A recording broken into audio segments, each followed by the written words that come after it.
BNP টাকা দিয়ে যে অ্যাক্টিভিস্ট গুলোকে কিনে রাখছে, ওইটুক শুধু শুধু টাকা অপচয় করতেছে। তার চেয়ে সাধারণ জনগণ যারা আছে, যুব সমাজ যারা আছে, এদের কন্টেন্ট, এদের পোস্টগুলো আরো বেশি কোয়ালিটিফুল, আরো বেশি লজিক্যাল।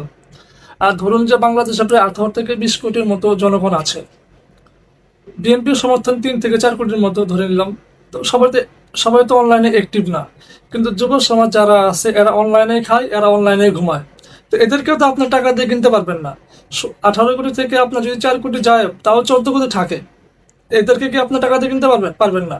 টাকা দিয়ে কি কিনে রাখছে আমি এরা বুঝি না, শুধু শুধু টাকার অপচয় করতেছে। টাকা দিয়ে এমন অ্যাক্টিভিস্ট এরা কিনে রাখছে যে ওরাই ওদের দলের বদনাম করতেছে, নাম তো হচ্ছেই না। এখন দেখেন, আমরা কিন্তু এত বোকা না, আমরা বুঝি কোনটা সত্য কোনটা মিথ্যা, এটা আমরা বুঝি। এতটুকু নলেজ আল্লাহ তাআলা আমাদেরকে দিয়েছে। তো আমি জাহিদ সবসময় ন্যায়ের পক্ষে, আমি কোনো দল করি না। তো এরকম অনেকেই আছে, আমার মতো অনেক জাহিদি আছে বাংলাদেশে, যারা কোনো দল করে না কিন্তু ন্যায়ের পক্ষে।